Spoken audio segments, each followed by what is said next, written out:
So I started playing the guitar maybe when I was around 7, 8.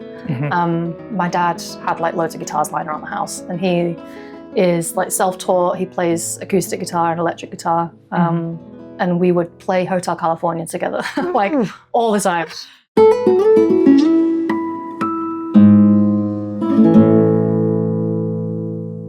Welcome everyone to the Augustine Strings Wind Up, second season. Today we have here with us Alexandra Whittingham, straight from Manchester, England. Phenomenal guitarist, also part of the Augustine Strings family. Alexandra today will be using Augustine Regal Blue. Can you tell us why you use Augustine Regal Blue actually? They're just like they're the most consistent string I think I've ever had. I like a really warm sound and like powerful bass, and it just, I don't know, it's the string that like has everything in it for me. Nice. So you're here in New York. Yep. You're from Manchester, England. What are you doing here? Good question. I have been on tour here in the US for 10 weeks. And I guess, I was in Phoenix. Our tour ended in Phoenix. And New York is kind of a halfway point, I guess, between like Manchester.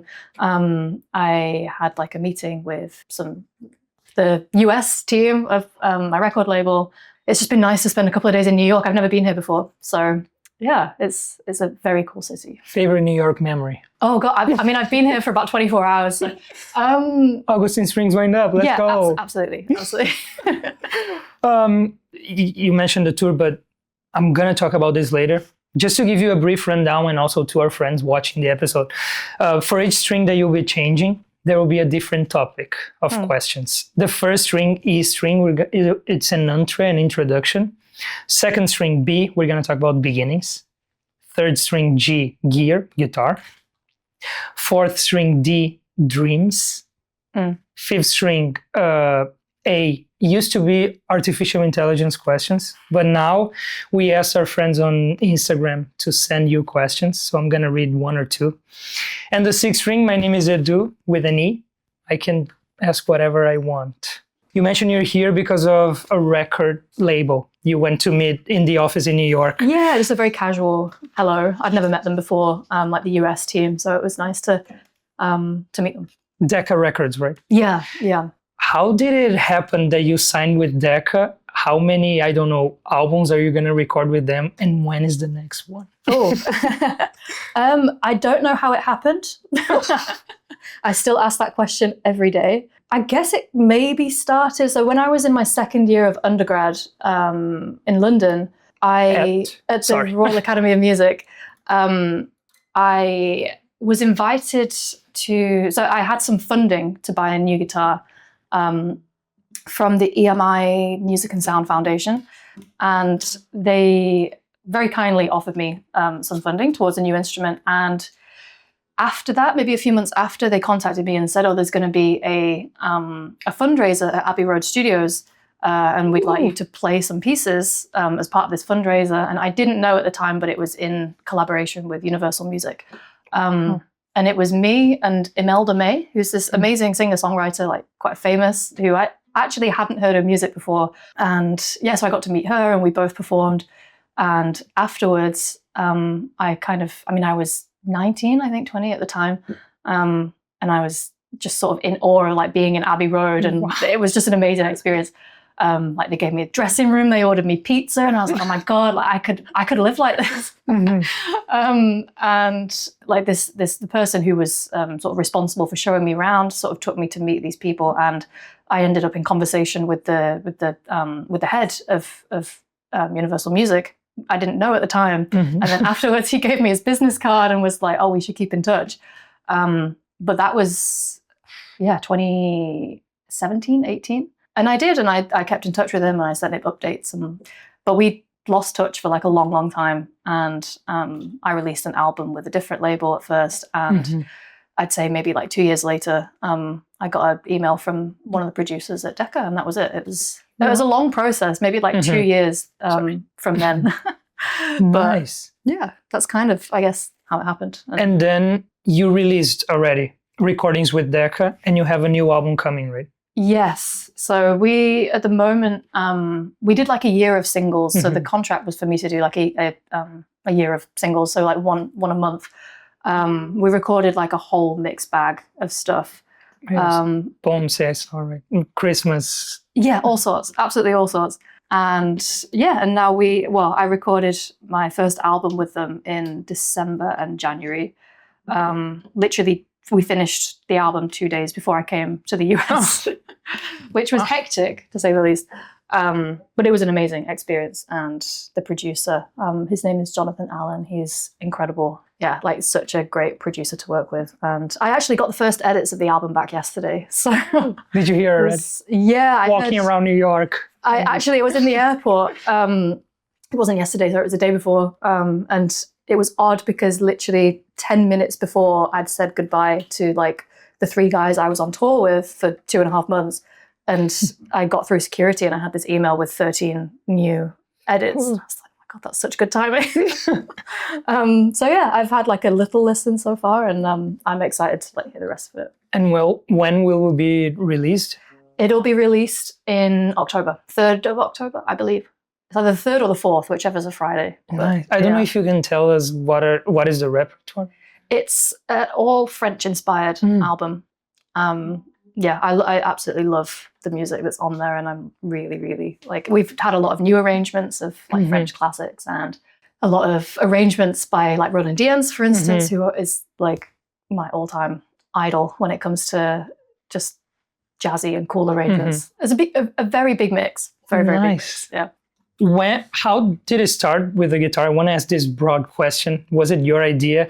But I also want to talk about your videos on the internet. So I started playing the guitar maybe when I was around 7, 8. My dad had like loads of guitars lying around the house, and he is like self-taught. He plays acoustic guitar and electric guitar. And we would play Hotel California together like all the time. That was our party trick. Like if we had a dinner party and like my parents' friends came around, and my mum would be like, play Hotel California, go on. And I'm like, oh, not again. Yeah. But yeah, and then I started out actually writing and singing my own songs. Yeah. And actually my guitar teacher at the time, I didn't know, but he was classically trained. And I remember walking into one of my guitar lessons, and he was sat playing like a Spanish piece on nylon string guitar. And from then on, that's like all I wanted to do. And and then I auditioned for music school, and that's how that happened. So. The Royal Conservatory? Well, music school. The Royal Academy, sorry. Before that I went to Cheetham School of Music in Manchester when I was 11 to 18. Wait, is this where you teach now? Yeah. Oh. Yeah. So, sometimes. I mean, I've not been there for 10 weeks. Hopefully they'll have me back.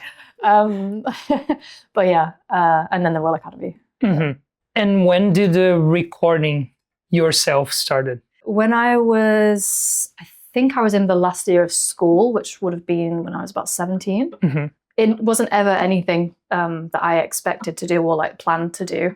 It was basically, I think I had a YouTube channel, or maybe not actually. I think my parents uploaded some on their YouTube channel, which still exist actually. So don't go and find those. So my dad used to clean windows for a living. He was a window cleaner, and one of his customers is a guy called Tom Gradwell, and he is a photographer. He's a great photographer. And coincidentally, he used to do the photographs for like our school balls and things like that. And because we lived in a similar area, like we would sometimes go over for dinner and like with him and his wife and his daughter. And Tom sort of just randomly asked if I'd be interested in filming some videos, because he'd never done any videography before.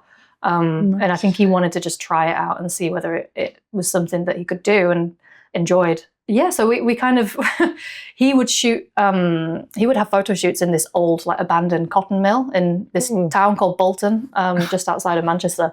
And we kind of hired that, I guess. I think he knew the owner, and it was just literally, it was freezing cold, absolutely freezing. I have like goosebumps in the videos. And yeah, we kind of, that was it really. We recorded, I think, 2 or 3 pieces there. And I uploaded it to YouTube, and I didn't know that subscribers were a thing on YouTube. Like I had no idea how it worked. I just uploaded them. And then my dad, I remember being at school, and my dad texted me and was like, "Oh, your video's got like 10,000 views on YouTube," and I was like, "Wow, is that a lot? Like, that's great, that's amazing." And it just grew and grew and grew into something that I never ever thought would happen. And wow, yeah. And then one of the videos, I think it's Capriccio Arabe, that now has something like 20 million views. I have no idea how. It's crazy. Because I look back at it now and I'm like, oh, I wish I hadn't played like that. Oh, but it's a nice... But it's a nice progression, hopefully. Like it's, yeah. You still record yourself a lot, right? For Not as much anymore, I think, since... yeah, and being on tour also. Yeah, it's a little bit difficult. I really enjoy doing that. I still really enjoy like making little videos for Instagram and YouTube and stuff. But it just, now it tends to be more like if I'm practicing and I'll like stick on a camera, and where it's kind of less intentional now, but it's still something I really enjoy. And like now that I have more of like a team behind me to help me create cool videos, because I mean, it was so much fun just being me and Tom. Like my parents ended up moving to France, and we ended up being able to film out there, and we filmed a lot around like the medieval villages in the south of France, and it made for like a really cool backdrop to these sort of Mediterranean inspired pieces. But now they live in Scotland, and I'm not sure it would be I don't think filming Spanish music in the Highlands would be very appropriate. But I actually wanted to ask one last question about this that you said there's a team behind. Is it related to Decca or completely different? Yeah, so that's one thing that I think I could never really have like prepared myself for, like especially with the classical guitar, like you're so on your own all of the time. Well, most of the time. With touring especially, it's like we tend to play solo, so you travel a lot on your own. You're responsible for being your own manager, accountant, booking agent, like counselor, everything. You know, like social media team, everything. And yeah, when I signed with them, it was very much like, okay, so you don't have to do all of this on your own anymore. Like if I'm struggling to edit a video, they'll be like, just send us all the footage, we'll edit it for you. Like, and as a control freak, I'm like, oh, are you sure? Like, it's a very like, I'm very grateful to be in this position, because I just remember how it was before with, you know, struggling to maintain all of that. And it's really nice to feel like you've got somebody to like fall back on, or at least just rely on or ask questions. Or because I think in this industry, you're kind of taught that, oh, well, you're on your own. You don't need to ask questions. You don't need to like, you know, you should know how it works. And it's like, nobody really knows how it all works. Like you just go with the flow and hope that it works. Third string guitar. Can you tell us the story about this guitar that you brought today? Yeah, there is a slight story about this guitar. This is a Cordoba C12 guitar. This is my third guitar since I've been in the US for the last 2.5 months. So the tour that I was doing kind of required me to play a guitar with a pickup, because I was playing with 3 other people, and they all had pickups in their guitars. And when we played together, I was told that, you know, it probably wouldn't work because I wouldn't be heard if I didn't have a pickup, because we were playing like 1,000 to 2,000 seater venues, so they were quite big places. So the guitar that I brought to the US originally had a pickup in it, and we started out the tour in Alaska in January, which was cold and dry. As a Brazilian, it's very scary. Yeah, but even from Manchester, I'm used to cold and rain, and this was like a lot for me. And after like 2 to 3 weeks, I think the fretboard kind of got a bit warped, and we had gigs almost daily. So I didn't have time to go get it fixed, or, you know, so it wasn't an ideal situation. So I contacted Cordoba to see whether they could help, because I think at that point we were going to head to California, but we were still I think we were in Montana, which was minus 30 Celsius, which was just a whole other level of cold. But I contacted them, and I asked whether they might be able to help, or at least like lend me an instrument for the duration of the tour, because I just needed something quick. I just really needed something quick. And I know that, you know, I've recommended their guitars to students before, and they're super reliable. And they sent me one of their orchestra models, I think, which had a pickup, because at the time I was very much sort of like, oh, I need a guitar with a pickup. That arrived, and I think it must have got damaged on the way, which happens obviously, you know, with these things. And I played it for 2 concerts. So I ended up leaving the other guitar in Montana or Idaho. Maybe it's a blur, honestly. I think it was Idaho, actually. So I left that guitar there. I took the new chord over, and then I played it for about 2 concerts, and I contacted them again. I was like, I'm so sorry, but I can't play it. Like, everything was buzzing. I think something had happened, like, in transit. And they actually sent me this one, which doesn't have a pickup, but it is such a nice guitar. It's a C12 spruce. I think it's like lattice braced. It's quite loud. And it's worked so well for the rest of the tour. And I didn't need a pickup in the end. You did with a microphone or? Yeah, I had like 2 condenser mics. And it worked really, really well. And what is your guitar, like your main, I don't know if you can say like this, your main guitar back home? I play a Christopher Dean, like Hauser style, so like very traditional guitar. But I also have a Philip Woodfield, which is lattice and very like punchy, very hard. That's like a new addition. But you feel like you're a more traditional?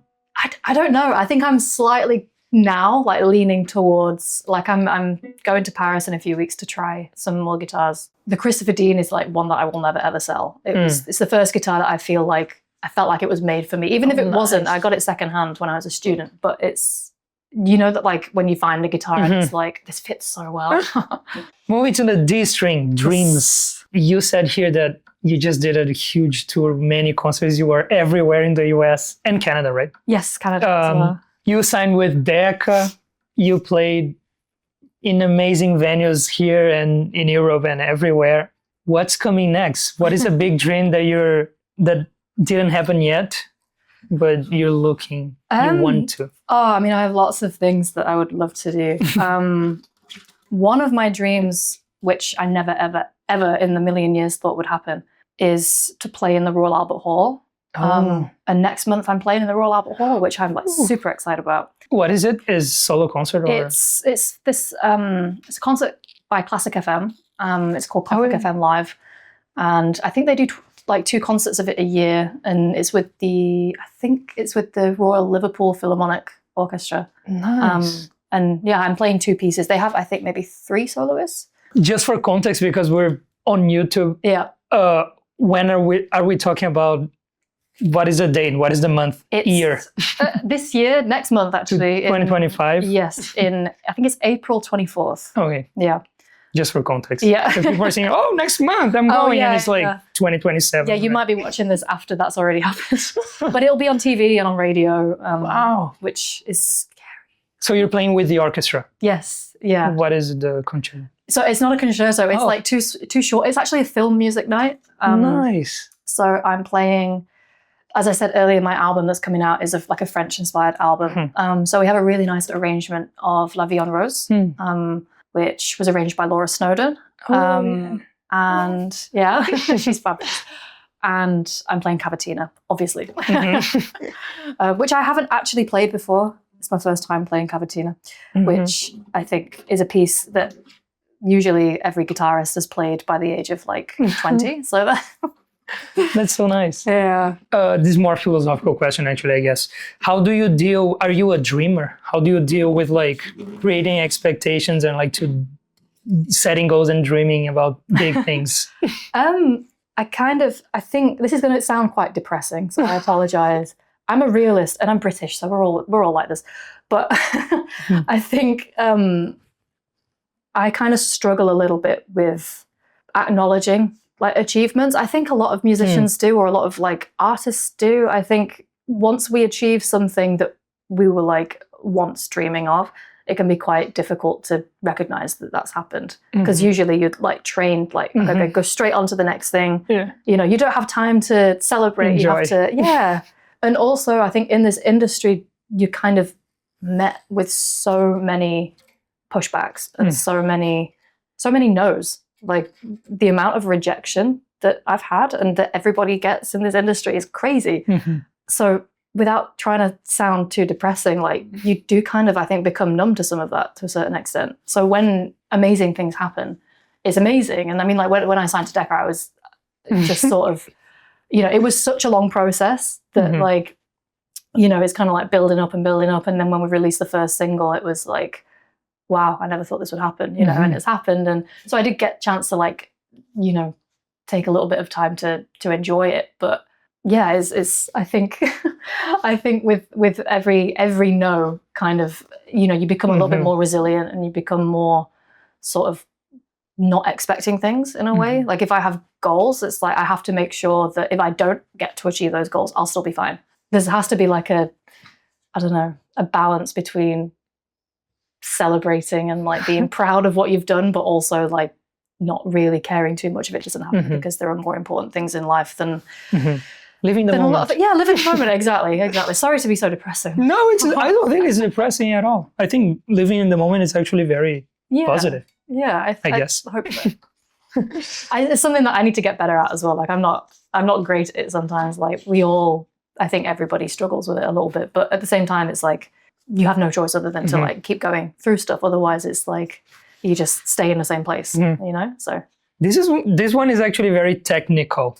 What tips can you provide for rapid notes? Good question. I do like a lot of, I don't have like a strict technical sort of routine, I guess.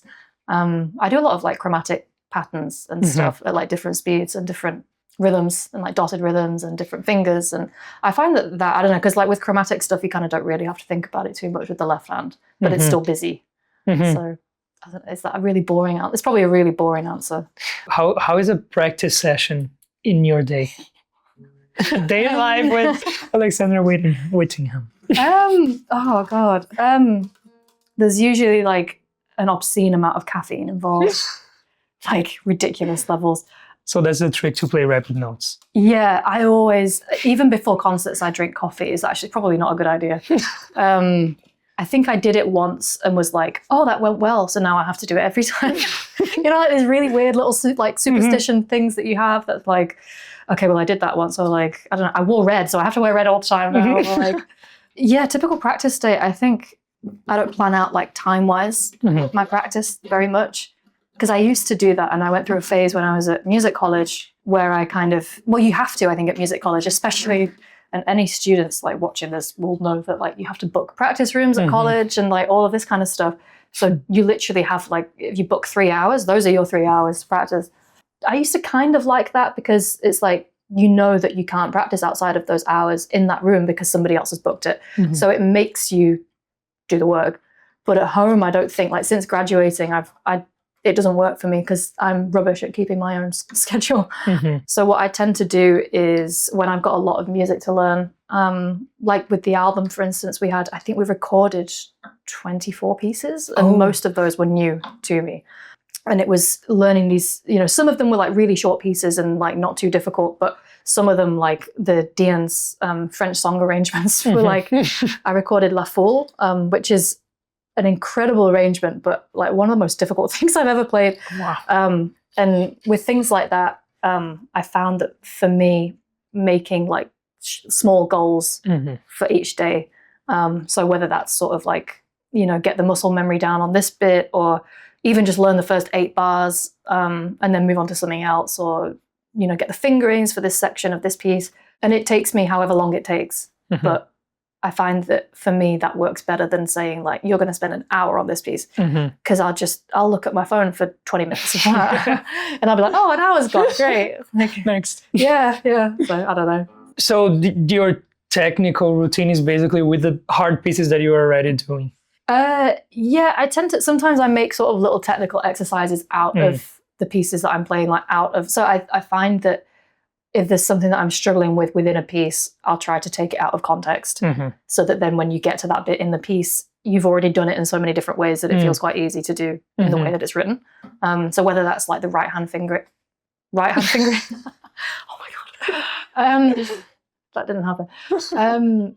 Yeah, whether it's like the right hand fingering or the left hand, or like any specific sort of like difficult ornament or anything. I think like moving it around and doing it in different rhythms and different keys or whatever it is, like I find that sometimes is helpful. That's nice. And I believe on tour you also don't have time at all. It's just like I play, travel, warm up, travel. Literally, I think some of the gigs when like the first note on stage was the first note I played in the whole day, which after so many concerts, you kind of get used to it. But like a lot of the venues, the air conditioning. Oh my God. I was very curious about the amount of things you do and the different venues you play and different repertoires you play. Last year you played for the South by Southwest, right? In Texas, or 2 years ago. I think it was 2023. I think. Yes, it was. It was 2023. Which is like a huge convention, right? And were you the only classical guitarist there? Yeah, it was actually the first time they had a classical showcase at South by. Oh. So yeah, it was a really cool experience. My first time in Texas, and like Austin is such a cool city. But it was organized by a friend of mine who is trying to get and doing a really good job of getting classical music in spaces where it wouldn't normally. So I think she might have got a slot at like Glastonbury and stuff. And yeah. And that is actually my question. How do you deal with the audience when you're playing for like a classical guitar society or when you're playing for an event like this? Like, how do you deal with choosing repertoire? What do you expect from the audience? What do you think the audience is expecting from you? Yeah, that's actually a really interesting question because up until I graduated from college in like 2021, I'd only ever really played quite formal concerts, like classical guitar societies. For musicians. Yeah, for other musicians, exactly. Which I'm not going to lie, like is not my ideal audience. I don't necessarily enjoy playing for other guitarists and other musicians because you know that they're just there to be like, oh, what fingering did she use? Oh, well, that was the wrong note. You know, so like not all the time, but that's what goes on in your head, as you know. Like when you play, you're like, oh God, no, I'm just being judged. They're not going to enjoy this. I got contacted by a guy called Jack, who's now a good friend of mine. He runs this company called Through the Noise, who are based in the UK.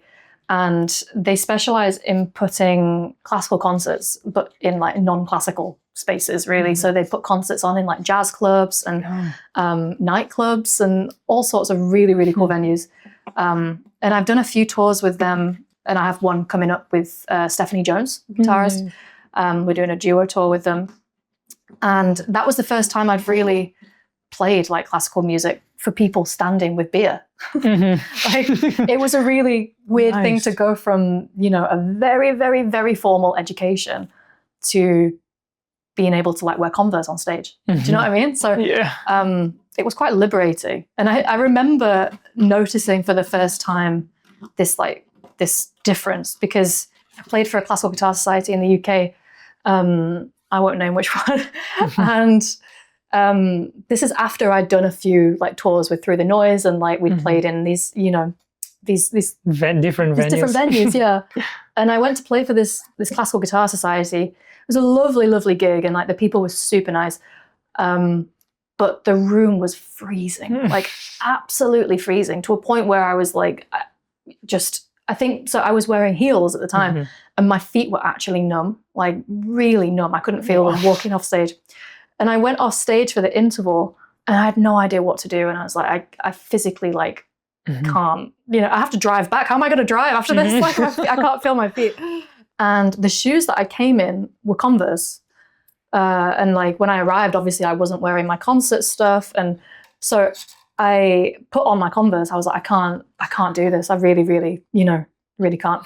And I made a joke to the organizer because the organizer came in and was like, oh, you know, you've got like 5 minutes till stage time. And I was like, great. And then I was like, I've had to change shoes. Like it's so cold, blah, blah, blah.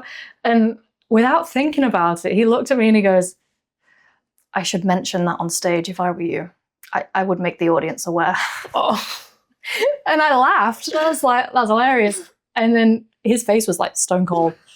Like he was deadly serious. Like you should make them aware of this. Really? Did you? I did. I made a joke about it. I was like, yeah, it was in music college. They kind of teach you this, like, you must wear all black on stage and look serious. And I think no jokes at all. Yeah, no jokes at all. Literally, like all I've done for the past 10 weeks being in the US is try to like crack jokes on stage. Like it's so much fun. Like it's, I don't know. I feel like that's what I think I've noticed more like after this tour that I've just done, like connecting with the audience on not just a musical level, but also having them, like making it more accessible for them. Because I don't think... Bridging the wall between... Yeah, because it wasn't a classical audience, this tour. It wasn't, you know, and I think that was fantastic because I also got to introduce them to music that they might not have listened to otherwise. But in order for them, I think, to feel like there wasn't this barrier between, you know, like this elitist kind of music, if maybe they viewed it like that, you know, cracking jokes and making it seem like, you know, this is just music. It's just like everything else you're about to hear. It works. So I'm going to try to implement that, I think, more in other concerts because I think we need more of that, or at least I would enjoy it more. Just one last question for the six string. You were 4 people on stage, but you also did solos. Yes. What was your repertoire when you were solo on stage? So after 43 concerts. Oh, you did different. I maybe changed it a few times, but I tend to stick to the same ones on tours like this purely because you find what works. And then, we also have merch. We were selling CDs and, you know, playing like one piece from the CD and all of that kind of stuff. So I played 2 pieces for the solo. We had like 10 minutes solo. So I played Legend by Ernest Shand.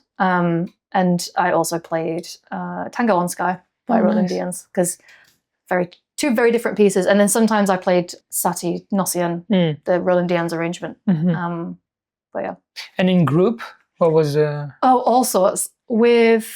So there were 3 others that I was on tour with. There was Lula Reinhardt, who plays like Latin, swing, flamenco. He plays everything. So we played one of his songs called Freedom and Peace, which is a nice song. And then with Newell Sumbu, he's like a Congolese guitarist. Really, really like versatile. And I saw he engaged a lot with the audience. Yeah. Made them sing. He's got such a good stage presence. It's unreal. So we switched it up every night, actually. So sometimes we played one of his arrangements of an African song. And sometimes we played Invitation by Sergio Assad, which is from the Summer Garden Suite. It's a really nice piece. And then with Zunka, who is like a finger style kind of, I don't know how to describe his style, like it's really unique.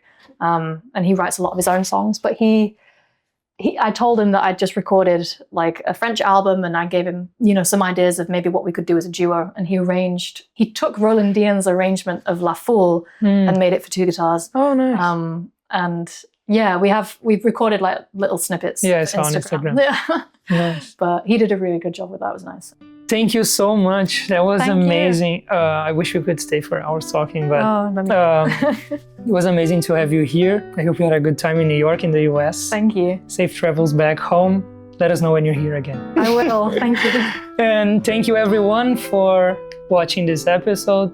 Make sure you follow Alexandra on Instagram and all social media. And follow Augustine Strings. Click the subscribe button to stay in the loop for the next episodes.